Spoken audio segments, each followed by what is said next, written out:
Why don't I just go ahead? Welcome. And I just wanted to re-emphasize today that our goal is really to try to focus these 4 sessions on what's most important, but also realistic for each of us, what we can do and what can work.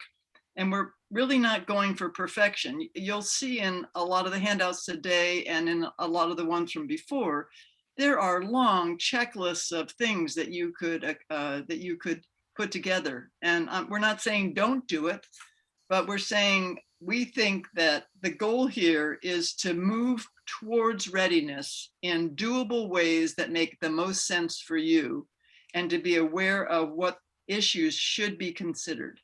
So if at the end of the 4 sessions, you haven't done everything, I don't think any of us will, but our measure will be, have you moved closer?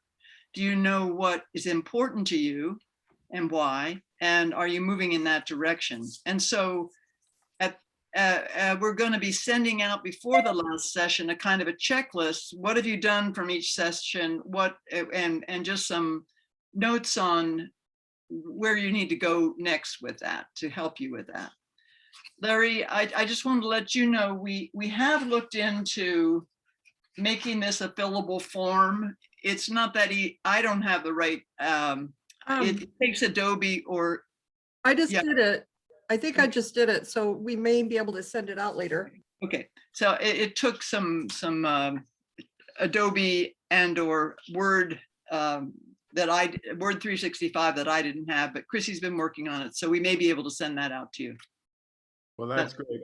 I know I could probably recreate the same essence on my own word processor. That's what I've done. It's an issue I think it'd be beneficial to everyone. So we appreciated the request. I just wasn't able to do it, and Chrissy didn't have time to yet, but she's working on it. So we want you to know that. I hate to add tasks because I know you guys keep busy doing a lot of stuff, and I really appreciate it. Oh, thanks. Well, no, that made a lot of sense. So I think we'll be, thank you for that. Okay, so that was just the reminder. And our goals today are to just share some things that actually you've accomplished or that have worked from session 2, the one last time on communication, and or challenges you ran into or frustrations. And then today we're going to focus on basic emergency supplies that we need to have available in our homes. So let's first talk about, did anybody have anything that they feel they accomplished that they feel great about or that they want to mention or an obstacle they ran into? I do, because I think I saw Inga there, and yeah. Rennie and his crew came out, and on their hands and knees, they went up the whole hillside and took out every tuft of grass, everything that could burn. Last year was the first year we didn't have fires on the hill. They also took out a little grove of trees by the park where the boys, young kids, smoked, and that's helped too. So anyway. Okay, so you're on a hillside or have grass around you. It's something to know. Okay, so you feel better about the fire danger. What was that? That's a big accomplishment. That's great, Delma. That's fantastic. It's such a relief to me. Yeah. That's great. That and is. To the skunks and the wildlife down here too. Yeah. Great. Anything else? Becky, is your cabin on deeded land or Forest Service land? No, it's on private property. Oh, so you can do what you want then about clearing brush. Yeah. Good. Well, she checks with me first. Okay. Larry said, as long as I check with him first, I can do that. Rex, were you going to say something? Yeah, I've got a few things done. I didn't fill out that piece of paper. I got my medications on my phone, but I need to transfer it over to that piece of paper. But let's see, a couple of things. I think I had 3, got 1. Anyway, thanks to you, Mary Lou, I have a fire ladder, and I did all the measurements on it, And it will, it's quite, it fits the parameters of my window and the length down to the driveway. Perfect.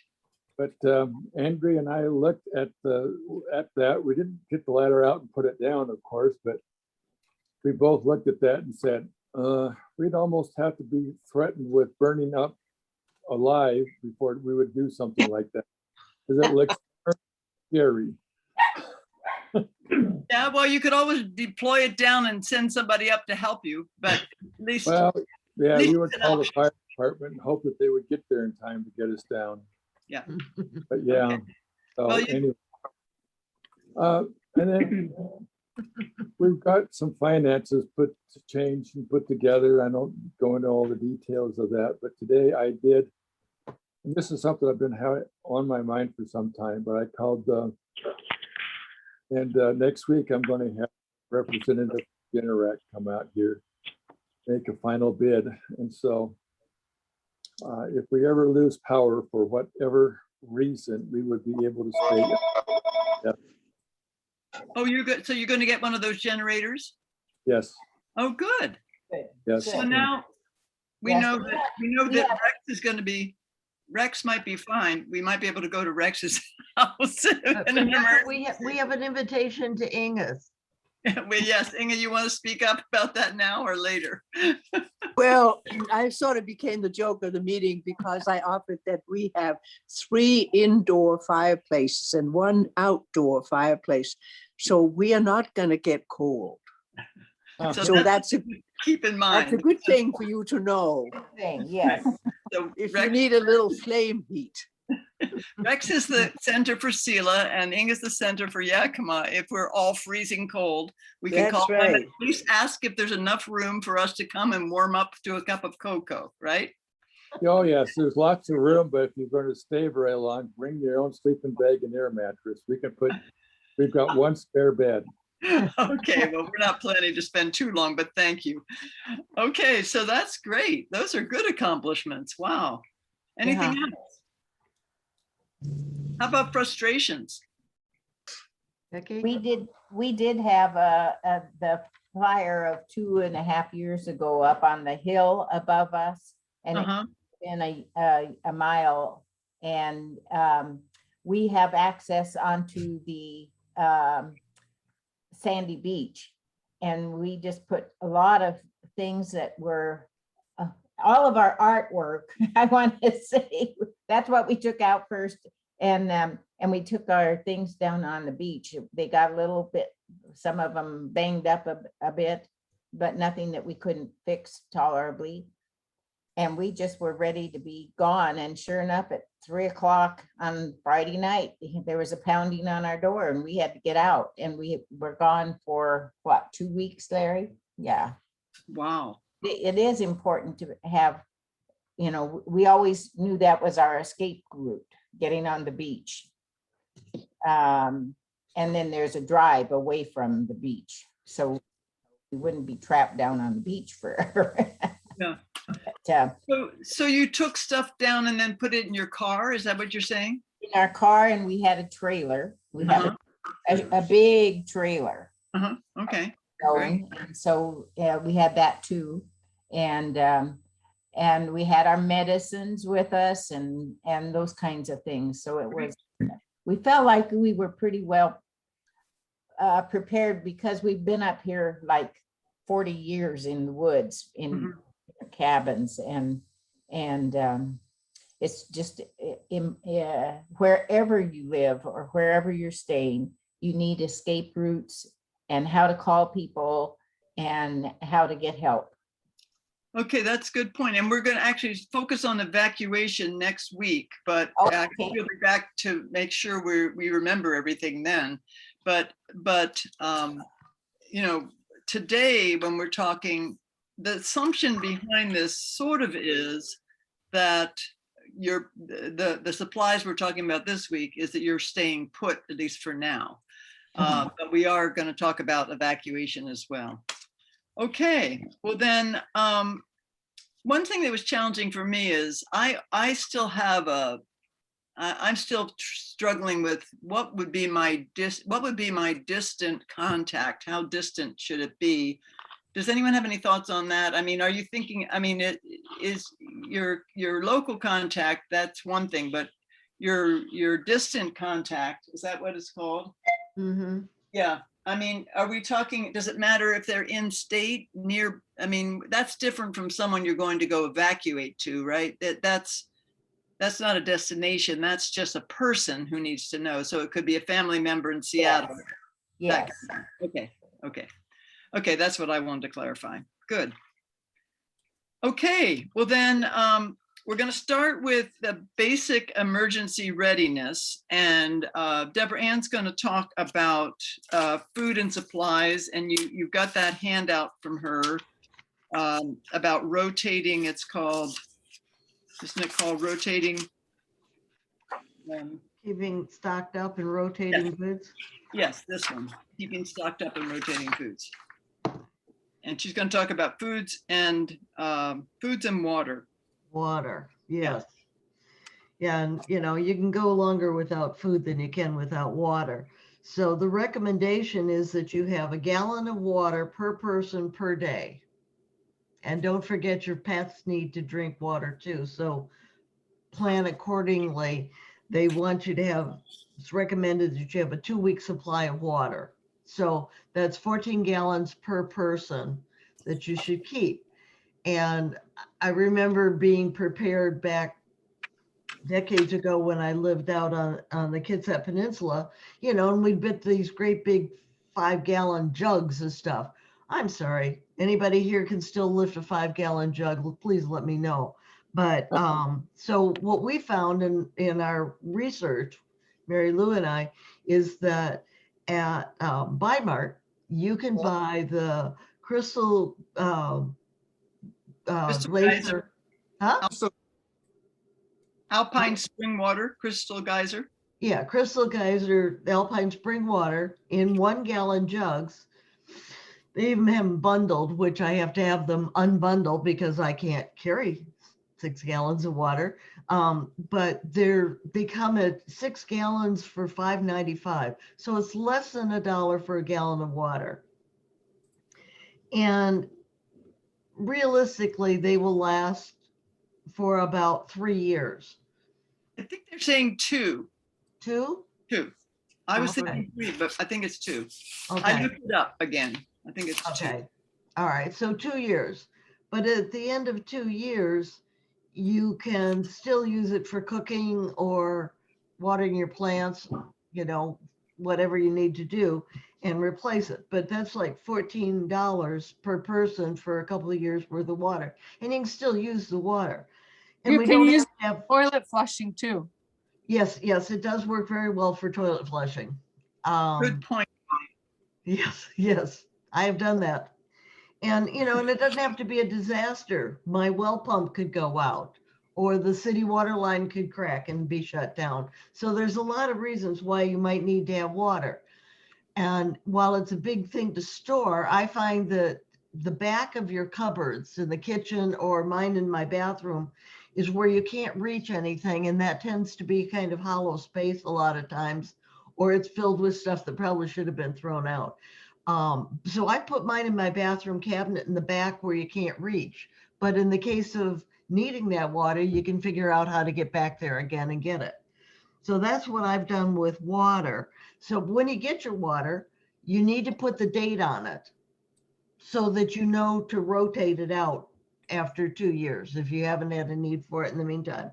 If you do use it, replace it. Mary Lou, are you? I was just thinking it's going to be easy to remember this year. It was COVID year that you got it. So Yes. 2 years from COVID, it'll be ready. And I did notice, Deborah Ann, when I looked up Crystal Geyser Alpine Spring Water online, there's all this controversy about whether it's got BPA and blah, blah, blah, blah. So I looked it up, and according to what I found, it is safe. It is in plastic, but it's BPA-free plastic. Good. And Yeah, I tend to buy it for my steam iron. That's the water that's recommended for my steam iron. But now I have it for emergency, and when I get when I have to rotate it out, it goes to my studio and I'll use it for my steam iron. And the bottles are easy to lift, and easy to store. You don't need a place for these big jugs that you can't lift.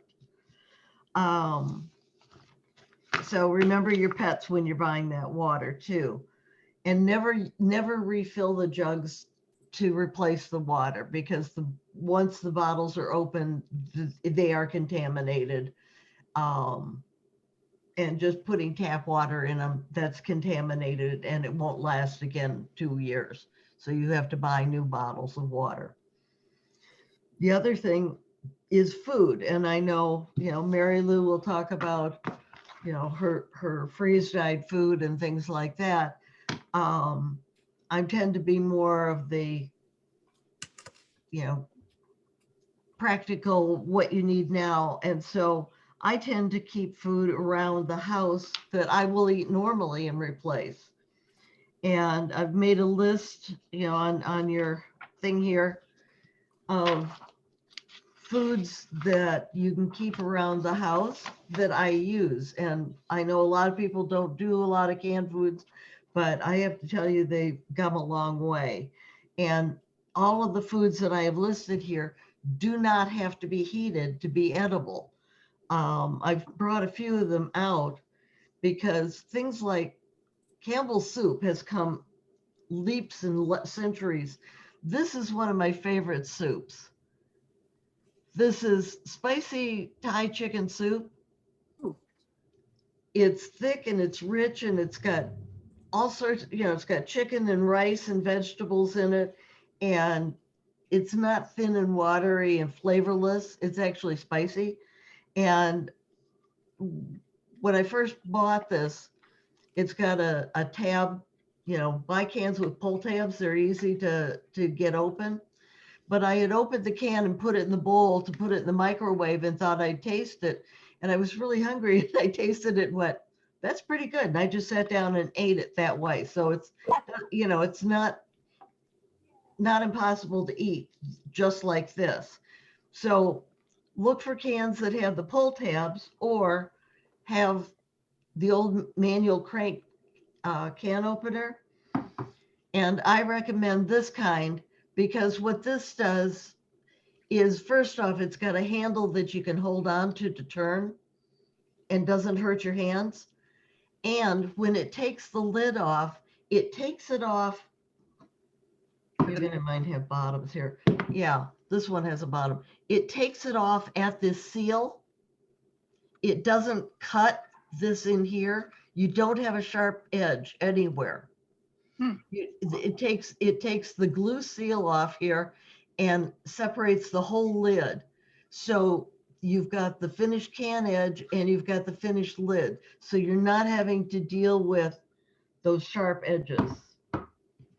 And they're available anywhere. They just look different than the other can opener because they don't cut through, they separate the edges. And they've got a good handle to grip and a good turn thing, and they don't hurt your hands to use. Another one of my favorite soups is like Progresso's Hearty tomato.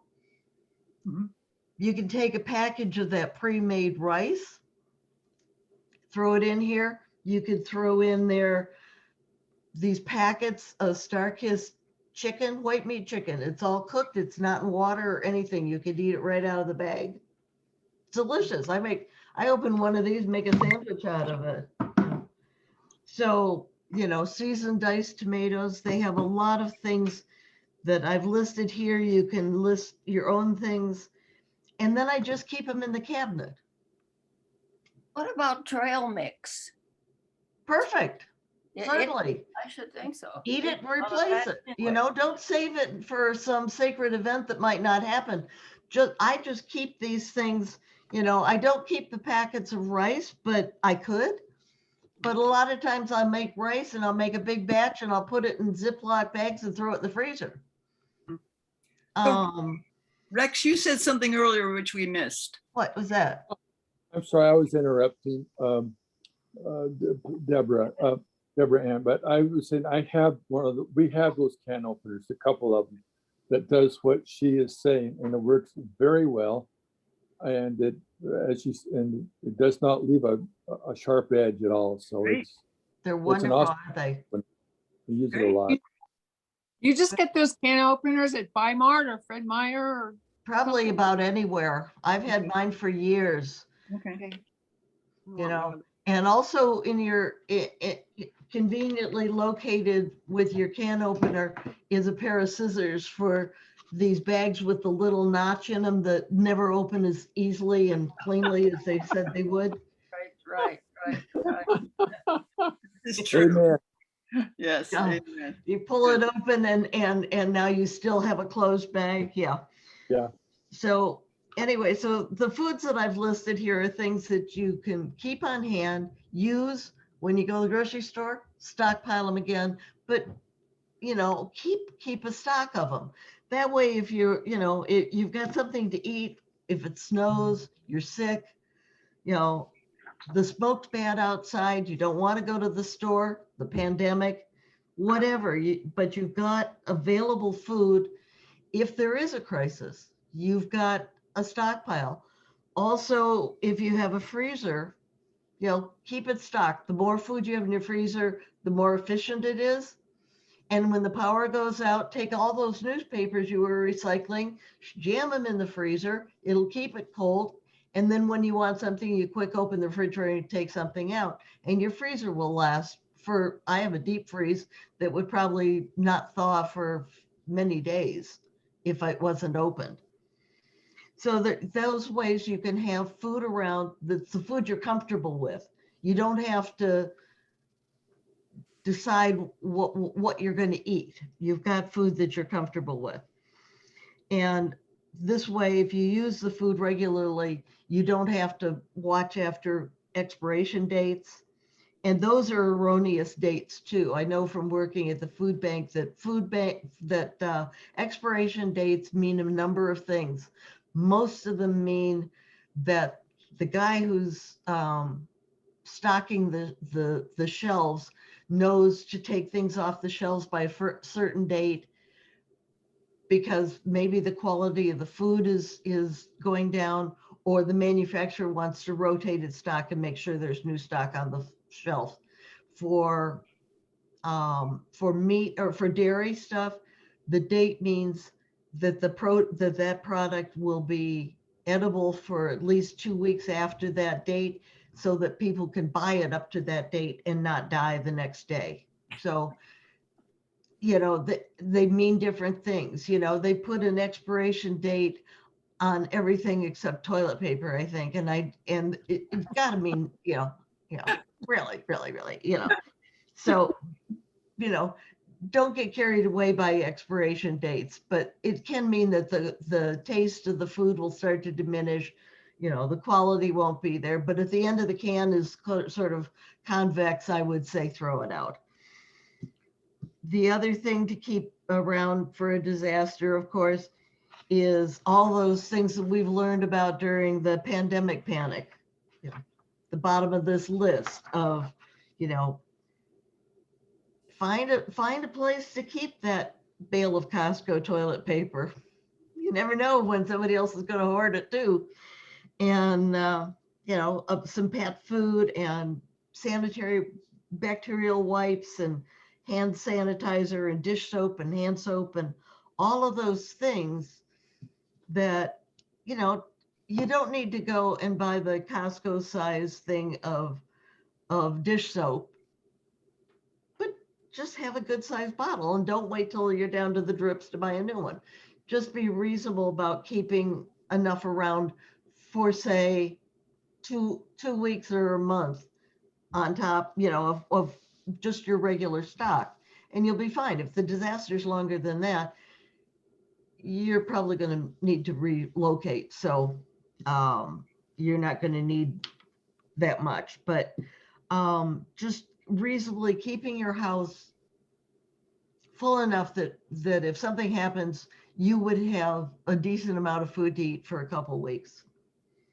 So that's my take on stocking up for an emergency or a disaster. Okay, thanks, Deborah Ann. Welcome.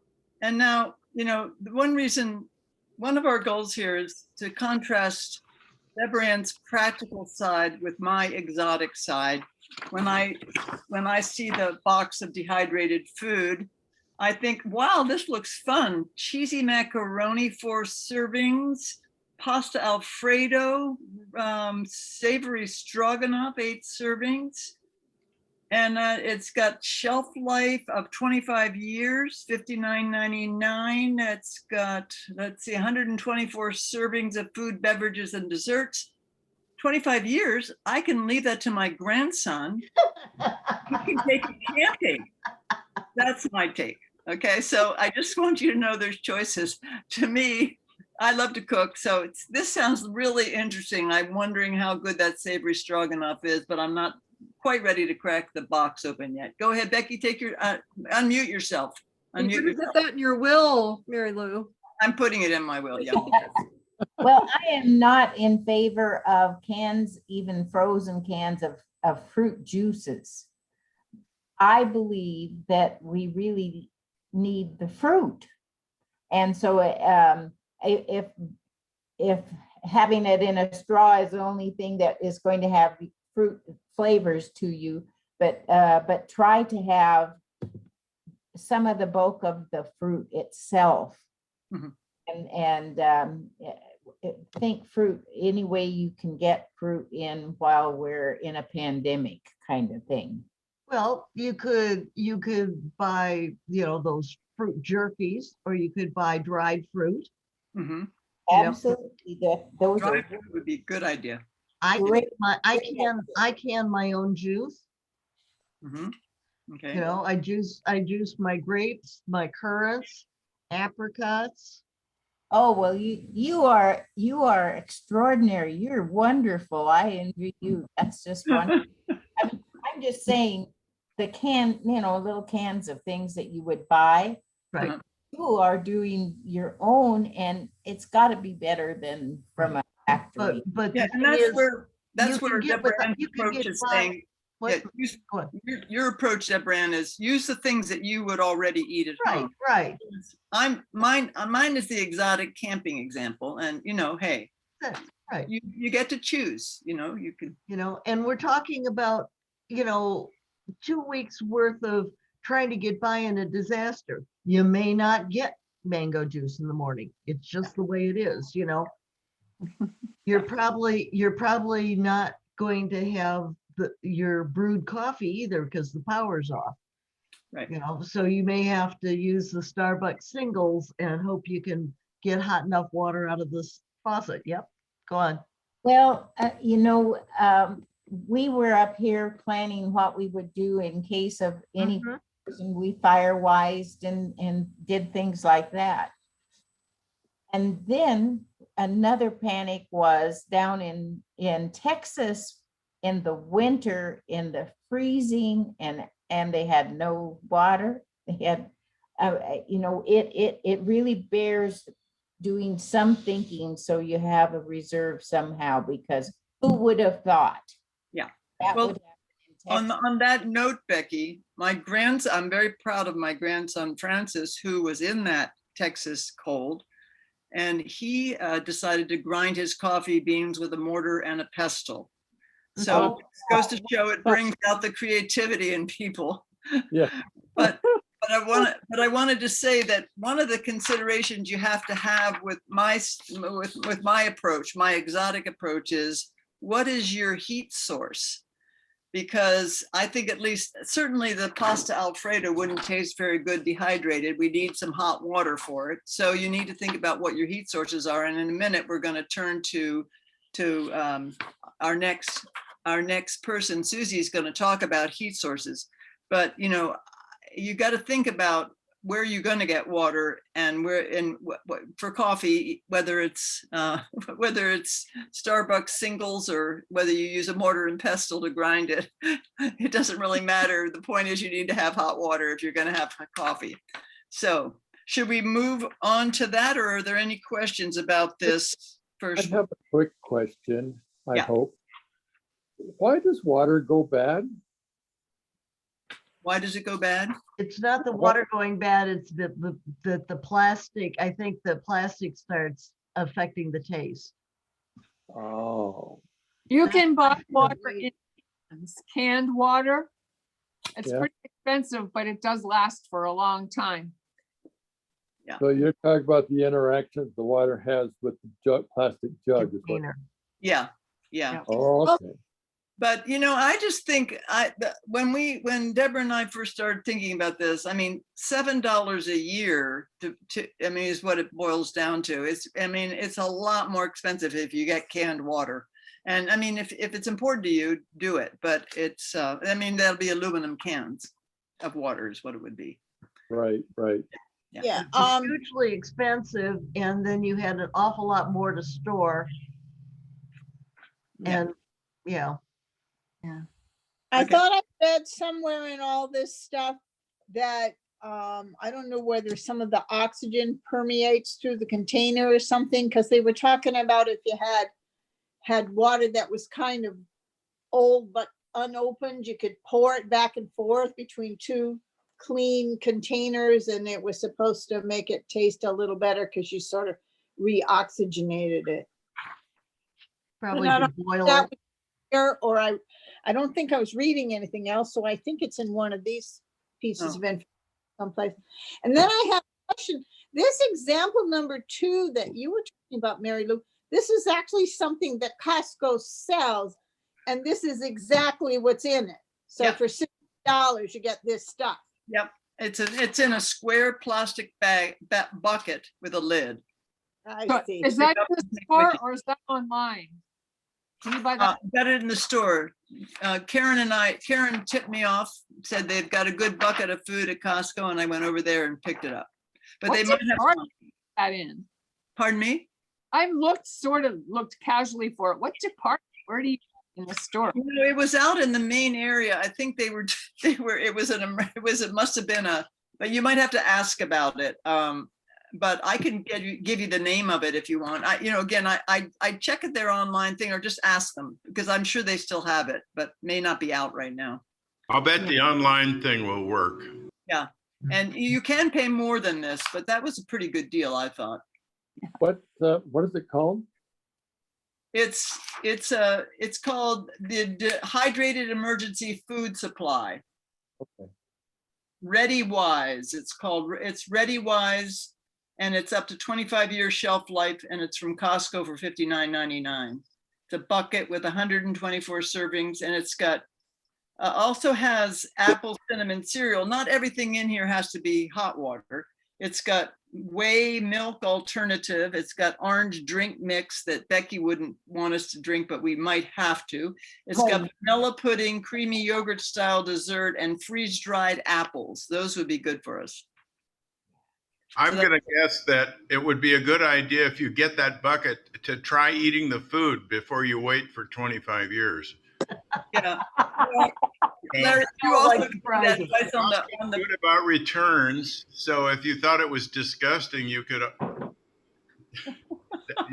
to a different thing. But Okay, maybe I'll have a party and invite you all over to test yeah, it. have an emergency party.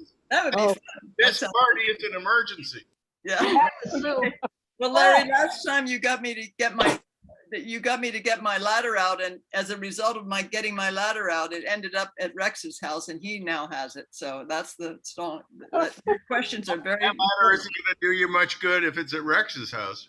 well. It can't help me anyway. That's why it's at Rex's house, because I learned that every single window that I could get out has a roof underneath it, so I can't use that ladder. I learned, and so now Rex can. So hey, he's got it. Maybe you could link two ladders together at your house. I don't think so, because I don't think either the weight of the ladder is supposed to go straight down. That's what makes it work. And if you have it going out over a roof, it's not secure. So it wasn't the length, it was the security of it. Maybe Okay. you should just live on the first floor. Pardon me? Maybe you should just live on the first floor. Well, I actually think what I'm going to do is take my emergency radio, which you guys all heard the signal, go out on the roof, which I can easily get out onto, and it's not steep. and I'm going to be out there with my emergency signal and blinking light on, and then I'm going to figure out if I can back down and hang from the roof and get to the ground, which I'm pretty sure I can. It's pretty low, I learned. So Mm, that's my plan, and I'm sticking to it. Okay. So anything else on this, or are we going to go to sources of heat? I just I'm- wanted my water purifier. It's a backpacking water purifier. It only makes not even a quart. Well, maybe about a quart at once. There's many different models. This one is actually a little bit hard to work for, especially for arthritic hands, but it does work. You just have to be strong and press your whole body weight into it. But you could go down to the river or the canal, and it's supposed to filter even pretty gunky looking water. So that's one thing I have in my emergency pack. Another thing you need to be aware of is that you can drink the water from your hot water heater. It's clean water, so you're drinking anyway. And mine has 50 gallons of water in it. So if push comes to shove, that's available to you. I didn't know that. That's interesting. Okay, well, let's move on to heat sources, okay? That's Susie. Okay, so first we're gonna do comfort heating. Wood stoves are great if you're lucky enough to have a wood stove, and you can also cook on a wood stove. Propane stove. I think, Deborah Ann, didn't you say you have a propane Yeah. heater? Yeah.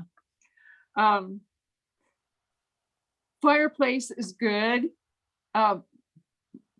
if you're sitting close to them, but you know, if I was not having any heat, I would want to have my fireplace going, and you need to have wood to go with it, or you need to have a friend that has a wood burning fireplace like Inga Or you know Rex, right? Yes. and Rex. Oh, Rex is in Sealand, so I'm going for the Yakima one. Okay. Well, Oh, the downside of fireplace is that you let an awful lot of heat out of the Yeah. chimney. yep, but you can sit right next to it. I have a gas fireplace that does Yeah. not have a fan. It's kind of like ambient heat.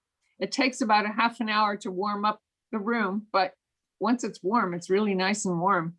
But it keeps since the heater doesn't come on, then the rest of the house is cold, but you have one nice warm room, which is really good.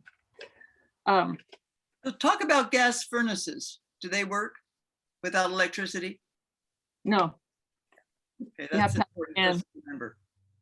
yeah.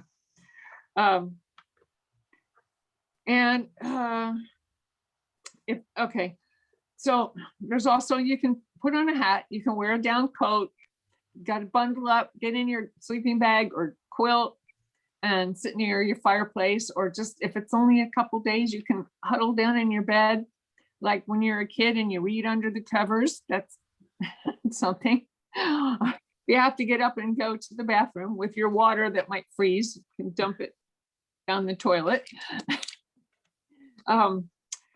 If it's extreme cold and your pipes might freeze, you want to leave your water running, or else your pipes are going to burst. And that's not good. So that's comfort heat. Now, cooking heat is a little different, because if you are going to cook outside on your barbecue or charcoal or propane, you can't bring that inside or you'll die of carbon monoxide poisoning. So you can go outside and heat up your water for your coffee and then bring the hot water in, but don't bring the stove in. Or your camp stove, either one of those. We talked about top of the wood stove. I have cooked meals on top of a wood stove before. It's fun. If you don't have it for too long. If you have an outdoor fire pit where you can burn logs and roast your hot dog or your marshmallows there, maybe you can cook something else. If you have a little grate on top of that, you could heat water. So there are two sources of heat. Fire is always good, but we don't all have a supply of firewood. Susie, Okay. does Yeah. wood have a lifespan? I have wood in my carport that's been there for 30 years. Well, if Does it's wood- soft, it'll still burn, but it won't burn for long. But it's better It than goes that. fast. Yeah, yeah. If it gets all soft and papery, it just won't burn for very long. Yeah, it burns fast that way. you know. Yeah, because it's so dry. Yeah. But it's safe, sure. So, batteries, rechargeable batteries are best for the environment. Chargers, we talked about chargers last time. Phone chargers, battery chargers, I have to get that. I don't have that. Hearing aid batteries, don't forget them if you have hearing aids. And let's see, well, that's the heating sources. In your supply kit, you want to rotate your stock. Deborah Ann was talking about rotating your food and your water. Well, you also need to rotate your batteries, your meds. Now meds, if you get meds by mail, a lot of people get 90 days worth of meds at once. Hopefully your meds come before your 90 days are up, and you can keep a week or two in your kit, but you don't want to just leave them in your kit. You've got to use them, put the new supply of meds in your kit, so you're not taking out of date meds. Now, a lot of meds are like the food. They last for a long time. There's a few meds that don't go past their expiration date. Insulin, you want to throw out if it gets to its expiration date. Antibiotics, throw them out if they get to their expiration date. And there's a few others, and since I've been retired for going on 8 years, I can't remember them all, but that's a couple. There's probably some blood pressure that don't last forever. But you could ask your doctor that, or the pharmacist, probably the pharmacist knows better. But things like Tylenol, they're gonna last as long as you don't get them too hot. If they're in a consistent temperature, Tylenol and those over-the-counters will last past their expiration date. They might not be as effective. So if you want your ibuprofen or your Tylenol to actually do something, you might want to rotate that out also. I have a bottle of ibuprofen in my emergency kit, and I probably should go look at the date on that. Let's see. Also in your supply kit, besides your meds, you want to have extra pair of glasses. Even if they're your old prescription, they're probably better than no glasses. Duct tape, you never know. You can use it for lots and lots of. What was that? Duct tape can be used for everything. Yep, you can fix your clothes, you can tape up your windows. Fix your shoes, your shoes. Yep, tape your shoes together, lots of things. You can use it even for a blister. It's really nasty taking it off, but people have done it hiking, put duct tape over their blister. Dental floss is also really good. You can use it for string. You can make repairs with it. You can even sew with it if you have to and have a needle that it'll go through. And you can even floss your teeth with it. So No. dental floss, handy dandy thing also. You probably, Susie, can we go back to meds? My Sure. pharmacy will not let you double up on anything. He said No. he's responsible for reporting, and he can't do that. If you run out of prescription, okay, you can get it renewed, but you can't get it renewed until you run out. No. do you get a 30-day or a 90-day? Well, you can get more, but you can't renew before because they count the days. He has to count the days. Huh. So I- that's a little bit of a problem. Yeah. I have a different experience with that altogether. I get some of my meds mail order and some at the pharmacy. But the rule of thumb is that after you have I get 90-day meds unless it's something just for short term. But I've been told, and it's been my experience, that 2/3 of the way through, so 2 months through, you can actually reorder your next supply of meds. Especially online. My online pharmacy does that too, that Yeah. after about 65 days, they send me the next prescription. Yeah, because they're worried about the mail and, you know, But I also get, when I get my meds, I get 3 renewals before I have to go back to, before Right. going to the doctor. year's worth, you get a year's worth from your Yes, doctor. yeah, that's correct. Yeah. Well, Well- don't, something you can't miss a day of, or, you know, most things you can probably skip a day, but not everything. Mm-mm. It I has- have a heart attack if you don't take it. Yeah, yeah. So you might want to ask your pharmacist about that. Can't you just have an extra week's supply to rotate around? Because, you know, what if something happened? Yeah. That's, Tell him you took this thing and everybody else got extra meds. Why isn't he giving them to you? Yeah. that's Thelma, probably the Thelma, company. do you actually have to wait until the last day to go in and get them? I don't think so. Well, I don't think so either. And don't phrase it in terms of getting extra meds. Phrase it in terms of being able to reorder before your meds run out.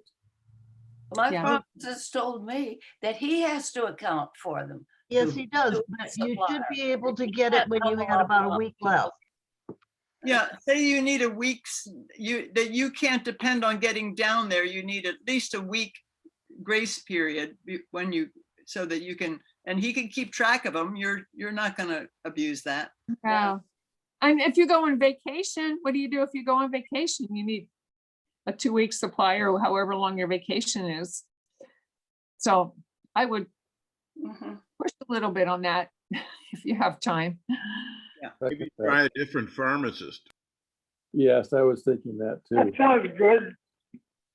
But you've gone to him for a long time. I'm surprised that he won't give you more. I really am, Delma. Maybe we could. Yeah, he said he's accountable for them, and so he can't double up on anything. Well, you're not doubling up. You're You're just, just not waiting till you take the last pill to go in and get He new ones. convince him of that, but Yeah. Tell him you're going on vacation. tell him you're going over to Inga's house because she has a fireplace and you need extra, you need to have the meds ahead. That's it. Okay. Well, Becky had something. You're on mute. You're on mute, Becky. Mute. Son of a gun. It always surprises me what I've done. Anyway, yes, I have a 6 weeks number of 1 week plastic. But I put in the morning medicines and the evening ones, and I can plan which ones need what when. I have 6 weeks in a row that I get done. And then after they get close to being finished, I start over with the other 6 weeks, the empty 6 weeks ones. And so I can virtually go on 12 weeks without ever seeing a pharmacist. And so it's just too bad that pharmacy is making it a difficulty for you.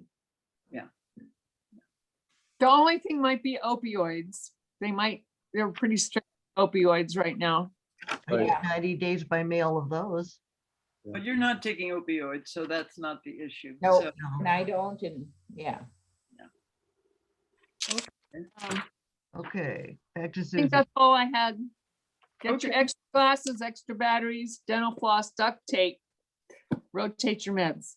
think about a whistle in case you need to make a lot of noise or something if you can't yell, something that makes noise like my emergency sound or a whistle or something if you were needing help. REI has backpacking whistles for less than $10 that are really loud. Mhm. Okay. Okay, Susan, the things you did, are they on one of these papers someplace? These handouts, what, the different things you just talked about? Me, I don't think- What- Okay, I'm just curious. we That's can fine. type it out. They're I thought that Mary Lou had a Technically, they're in revision here. that she was going to send out. Don't you have a revision of that paper that you're sending out that you said? no, that's something different, but if you want that information, we have it on our planning thing. We can send that to you. Does Okay. everybody here know how to, does everyone here know, are they able to print documents if we email them to you? How about you, Rex? Can you? Yeah, I can do it. I gotta turn my PC on and then, but it's a little more, few more steps. But I Okay, can- well, I well, if can't- anyone has trouble printing anything, we'll probably be sending a couple things to you before the last meeting. Just let us know and we can print them out and put them in the mail to you. So it's not a big deal. Just let us know if you have trouble with printing. Um, In terms of the, okay, for me personally, in terms of the last meeting, I'm leaving for Ocean Shores on Monday prior to the meeting, Oh, but they have internet there, and so I will be oh, great. out of town on Monday, but I plan on signing up from Ocean Shores on Wednesday. Okay, great. Well, we're gonna send them next week so that you'll still be in town. Okay, great. Great, okay. Looking over these handouts and that stuff you were talking about from Costco for $59.99. Yeah, It's example 2 here on keeping your home ready by stocking and rotating goods. And it lists all the items that's in there for 124 servings of food, beverage, etc. at Costco. So we should have it already as a handout. yeah, that one you have. What you don't have is, you don't have some of the things that that we talked about related to heat. And Right. you don't have Right. you don't have what we talked about on water. So we'll just look through that. We won't send you the same stuff over again. Okay. Okay, that's good. Okay, so then the next topic we're going to talk about is records. But let me just back up a minute. If you think about what we've given you in this thing from the last time, which Rex, you asked about, when are we going to cover that? If you look in here, you'll see all sorts of checklists on, emergency supplies. Let me see, on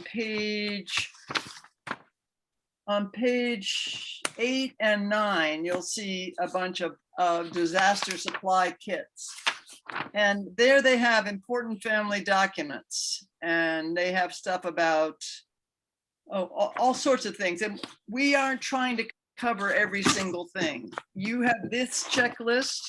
You also have, and I think this is a particularly good one, this one from FEMA that is for older Americans. I feel like that's in some ways simplified a bit. It's a two-sided one with a black couple on the front. Yeah, it seemed to be good. Yeah, I like this one. And we did these multiple ones for you because, we looked at all sorts of stuff. There's a lot of stuff online. We gave you those websites the very first time. If you need more information, you can get it. But we tried to pick out the ones we thought that were most helpful. This is a really good one, I think, because it just stays with the basics and it tries to get you to think about, again, what's reasonable for you to do and what are the issues. Get as far as you can. You'll be a lot more prepared than you would be otherwise. Now, this also has some information on including emergency documents at the bottom on the second side. So take a look at what it says on each of these things. And then the other thing you have is this emergency checklist from Take Winter by Storm from King County. They talk about an emergency contact card, and that's basically the form that that Deborah Ann gave us last time that has your emergency medical information on it that you're keeping on your refrigerator and your glove compartment and in your wallet. And you can add additional information to that if you want. If you start thinking, gosh, I ought to have this information, you can add it to that. You're probably not using all those lines for medications on the back. Probably just add some things on there that are important to you. But this again, whether you were going to have thermal emergency blankets, again, think about what makes sense. That would only make sense probably if you were evacuating, and that would mean you need to have something warm in your car. And we're going to talk more about evacuating next time. But I think gathering a lot of stuff is, unless you really, we need to think about what we really need most. And this also has, I think, some, I don't see it now, but somewhere on here, I think they have some documents that they think are important for you to take with you. So look at those. And then what we wanted to emphasize today, and others all of us can brainstorm on this, is that some of these things like your insurance numbers and that kind of thing, you just need to make sure that your insurance company contact is on your phone, and if you knew who to call, you may or may not need your policy number. They probably can help you with that. So think about using your phone as a resource. The other resource that Deborah Ann has talked to us about before is you might want to list some of these things and put them on a thumb drive and take it with you, either put it in your emergency kit or put it on your keychain. But remember that if you do that, you have to update it. So those are things to remember.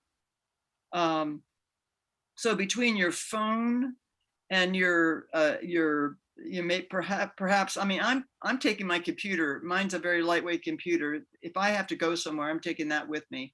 But if I have no electricity, I'm not going to be able to access that when the battery runs down. So think about those things. And then the other thing to think about is whether there are some things that you want to take with you. They're saying put them in a waterproof container. The only thing I can think of is a Ziploc bag, whether things like beads. And again, I guess the issue is if there was a fire in your house, are they in a safe place in your house that you could get later? Or, I mean, do you have a safe in your house, or are they also in a safety deposit box? Or do you need to actually take them with you in a Ziploc bag? So each person is going to have their own issues on that. You need to think those through. What are your key documents that you need to access? Are there other ways besides actually physically taking them with you? Are they in a safe place? Could you use your phone? Do you need a Ziploc bag or some waterproof way to carry them? And could they be on a thumb drive if that's a better option? What other issues come up on records? Well, as far as the thumb drive, what I've done is I took a small thumb drive and I put that that DNR, the record, the my 5 wishes and those sort of things, and put that on my keychain. Don't put any record on that on your keychain that has sensitive information on it, like your bank account. You don't want anything with account numbers or anything on it. But that was like, okay, and I marked it with my DNR and other information on it.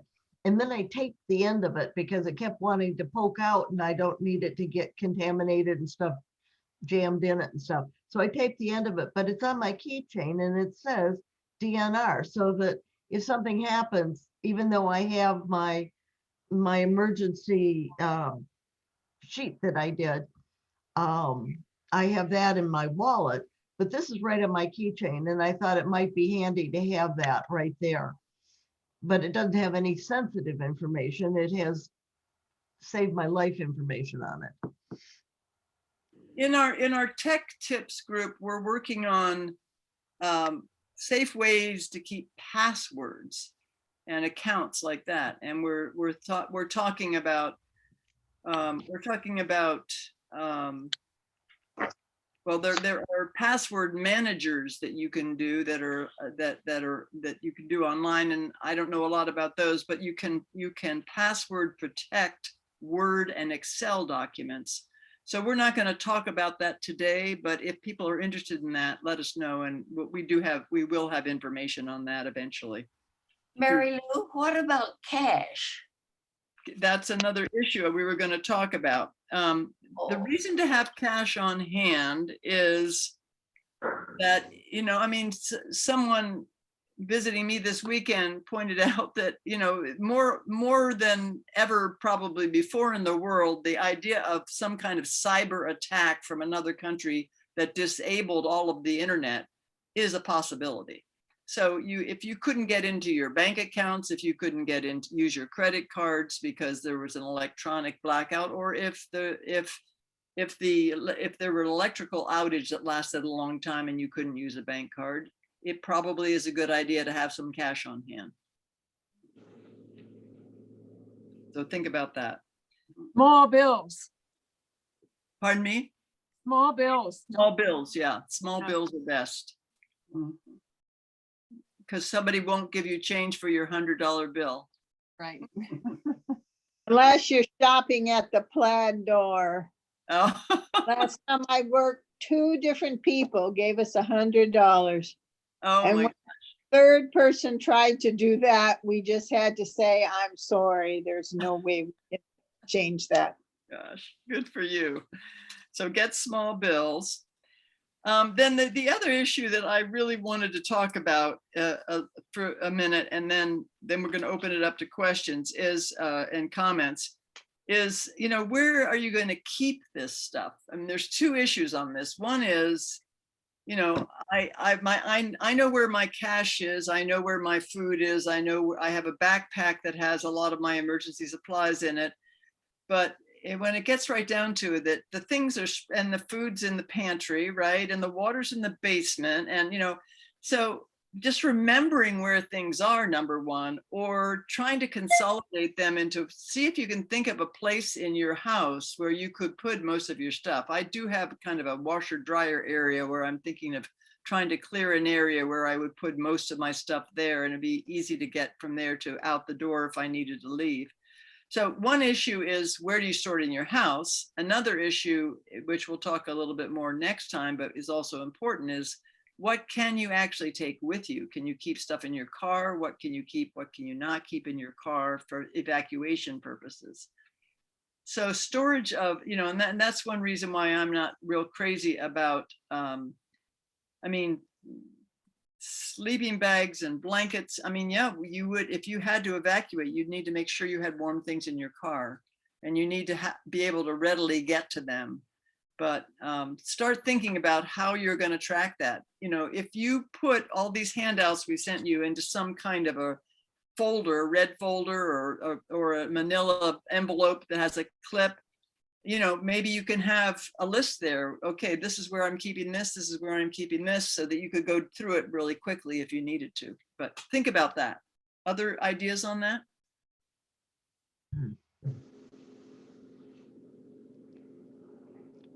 Yeah, that's good. Don't keep any meds in your car in the summer, because the Oh, heat that- will destroy them. And don't keep water in your car in the summer. Taste awful. Yeah, you can't even keep like meds and those kind of things in your garage, because it's gonna No. go 78. That Right. was the only one I forgot my mom to turn her heat down in her apartment. I'd say, it's 82 in here. Your medicines can't handle above 78. And she would say, so what? Okay. All right. Well, so anyone want to just raise any questions? Is there anything you were hoping we would cover today that you're surprised we didn't, or you wish we would? no, Mary Lou, but I think I need to talk to my pharmacist. I do too. There's some Yeah. medications I can't discontinue. Yeah, I agree. I think there needs to be, yeah. Becky? And take somebody who is willing to stand up for you at the pharmacist. Yeah. So you Yeah. have Good 2 idea. people here. Yeah, team up with someone, Team Delma. up. Yep. So a lot of that is not so much the pharmacist, but the insurance company. They have all these rules about how far ahead of time your medications can be. I actually think they're the problem as to why you can't have a long-term supply of something. Yep. Right. Well, they're worried about, they can't say you can get more of this because it's not addictive unless, but they don't want it to wind up on the black market. But you should be able to get a few days supply ahead of time, or you should be able to get, depending on your insurance, you should be able to get it up online so that you could get a 90-day supply, because it's like you're always going to the pharmacy if you're only getting a 30-day supply. You should be able to get your prescriptions changed to at least a 90-day supply. Exactly, exactly. Thank you for And saying. that you go to your doctor and say, why don't you make these for 90 days? Because that's where it comes Where in. the 90-day recommendation comes from, and like sometimes if it's the nurse practitioner, they're only allowed to write a 30. And so then they have to get after the if you go to the doctor, they usually give you 90s if it's real, something you've been taking for a long time. But yeah, it's tricky. And one good thing to do is most medications you can renew 10 days before the last time. Right. And if you always do that, the computer doesn't know that you're not out, and it sets the 90 days for that 10 days early. So if you do that for 6 months in a row, you should have 60 extra pills. Yeah, my husband was a master at that. And so the idea of like waiting till the last minute because you're busy to go get that medication, it means that you're not going to have any lag time for the next time you want to fill it. So, but the wrinkle to that is some of them are 10 days, some of them are 7 and all that. But, my pharmacy, well, most pharmacies, I think these days have a machine now. So you can just say, oh, it's 10 days ahead. I'm just going to punch it in. And if they won't do it, they'll say, oh, this is not ready for renewal. And, sometimes you think, oh, this other one, I'm going to have to wait. You punch the second one in and it gives you both of them. So, if you want to build up a supply, and nobody should really build up too big a supply, because the fact of the matter is we think we take the same thing all the time, but it actually does get changed sometimes. And then you're stuck with, a 6-day supply of 200 milligram pills, and your doctor changed you to 300 milligrams or, something like that. And, that wastes a lot of medication. Delma, doesn't Becky Johnson, doesn't she know your doctor? Yes, uh-huh. Okay, why don't we team her up with you and see if we can address that? Oh, through the physician. Yeah. Yeah, Why maybe that's the thing to do.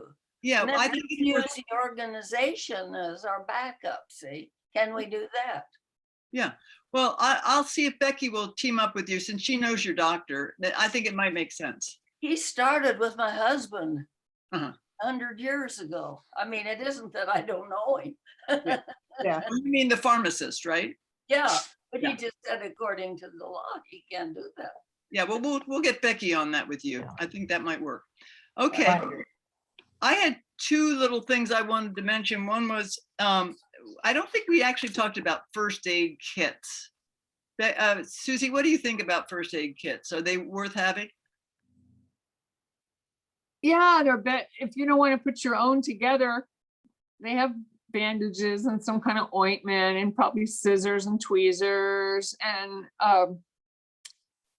yeah, but they usually say put one in your car and have one in your house in case you need it. Yeah, but I think it's better to put together your own stuff. What kind of bandages you like, various sizes, and yeah. that's I kind do of a hassle, but you know, if you're not willing to do that, the ones that you can buy places online are perfectly okay. Yeah, they're pretty good. Yeah. Okay. And the other thing I wanted to mention is we were talking about the fire ladder and Rex and I were measuring how many feet it was to the second floor, et cetera. I realized that if when we were talking about the phone and whether I could call somebody and whether I had my phone with me, I realized that my door is dead bolted downstairs. So if I could call somebody, how would they get in the door? I don't want them to break it in. So I've been looking for places to hide keys outside. And that's been a really interesting process. I think I found 2 good places to hide keys. But if you don't have a way that you could readily tell someone how they could, you know, like if you call 911, if you can't tell them how to get in the house and your door is dead bolted shut, they are going to have to break it down, right? Or they'll break a window. Windows are easier to replace. Will they break a window? Oh, they might. It just depends on the situation. But in either case, it's better if they don't have to do that, I'd say. Yeah. I mean, you don't want to have to replace your window. It's a big pain in the neck. Yeah, Rex?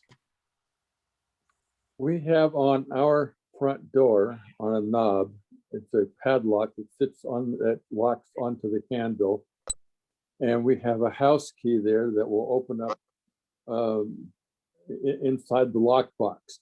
And it's on a, kind of like on a safe where you have a dial, different, dial it to, like you unlock a safe. And so we have a couple of people that knows what that is, but if you call like the fire department or whatever, 911, you can give them the number of that lockbox and they would come and they would know how to open it up and they would have a key. Perfect. Yeah, realtors have all those boxes for their open Yeah. houses. Who does? Realtors have those boxes. Oh, I've Yes, they do. Yes. Where do you buy those boxes? I don't know. Call a realtor. Yeah. You know, Rex? Yeah. Well, you don't want to get it the way I got mine because, We won't ask. the one, I don't know what. Anyway, the one I got was when for a time we got this medical alert thing for, and he now refuses to use. So we're no longer doing that. But part of their entry on that was that they provided us a lockbox to put a key in. Okay. But there has to be another way to get those lock boxes than that way. Okay, we'll try to research that before the next meeting. Oh. We'll look into that. Okay. Yeah, And those are, yes, the realtors use that all the time. They can, they very well could refer you to someplace where they might get them. Yeah, we'll look into that. Okay, that's good. Okay, so one thing I wanted to just ask you all then is, so the next time what we're going to be doing is talking about evacuation. Let me see, I'm looking for we're going to be talking about evacuation and emergency evacuation, and we're going to be talking about turning off utilities. And you have those handouts, but one thing Susie pointed out to us is that the gas company sends this thing about emergency turnoffs if you have gas. Do you guys recognize this, or should we send it to you? Send it.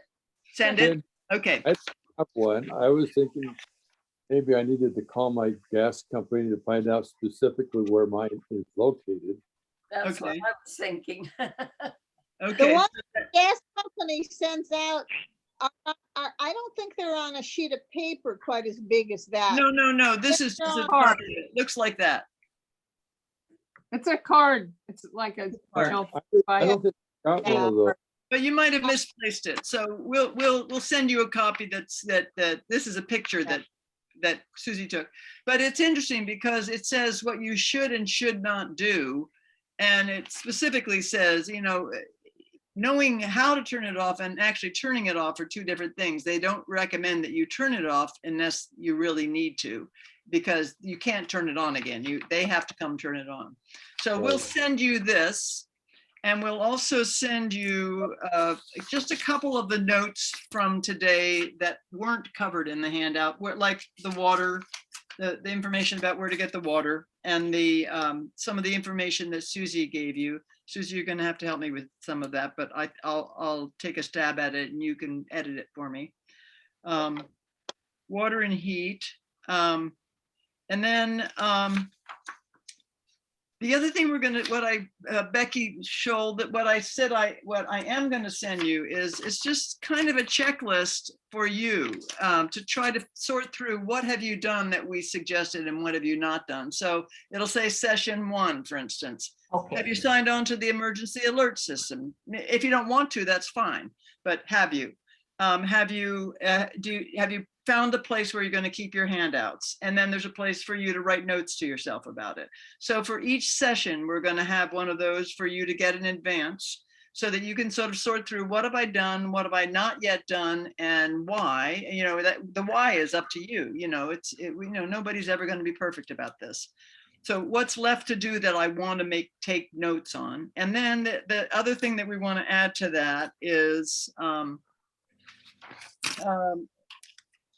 let's see. The next time we're going to also focus on pets a little bit more, because when you evacuate with pets, that's a significant issue. You have to be We going won't have through. any. We're one of the few without. Okay.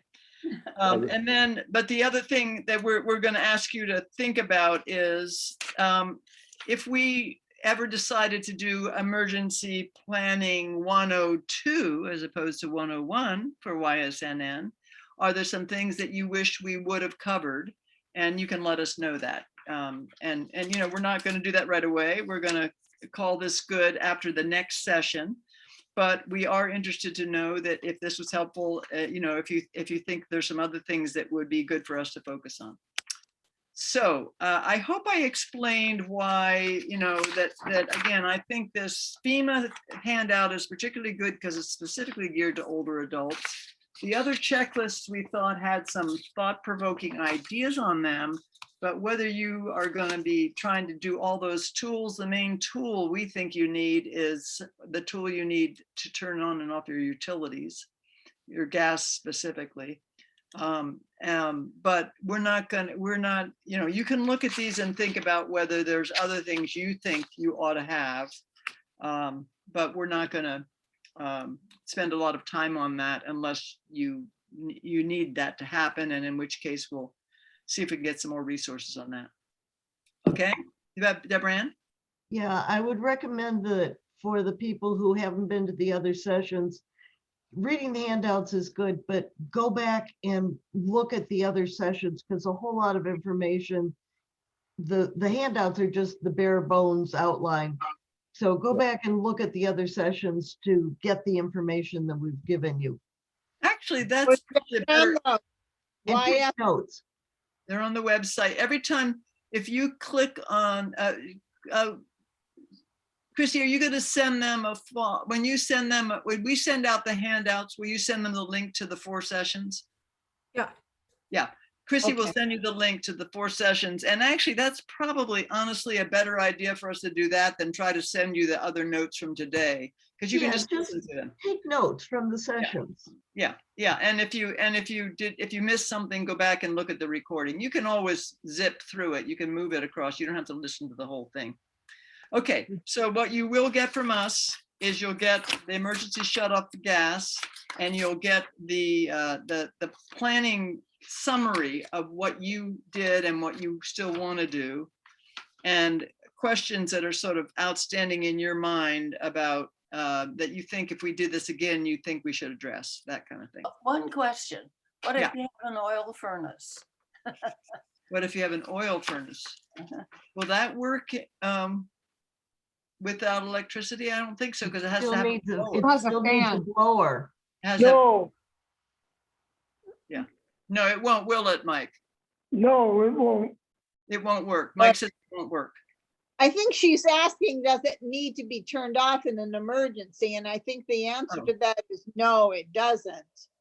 Okay. Well, okay, it doesn't work and it doesn't need to be turned off. Yeah, okay. Yeah, I'm not positive, but that's what I would think, because I mean, Okay. the Yeah. gas is coming from someplace else, and that's why they want it turned off. But you know, your oil is sitting in your basement no matter what's going on. Yeah. Yeah. My oil's outside, Oh, outside, yeah. Outside. buried underground. Yeah, underground. Finite amount of oil, and there's no way you could get rid of it in an emergency if you wanted to, so it's just going to sit there. Yep, until you need it, until the electricity goes on again. Yep. Yeah. Okay, yeah, good. Okay. Well, any other thoughts before we call it a day? Good questions today. Good input. Yeah. Yeah, that's great. Very That's- interesting. Thank you. Yeah, thanks, Susie. And Delma, let's talk some more about seeing if we can get you a better supply of meds.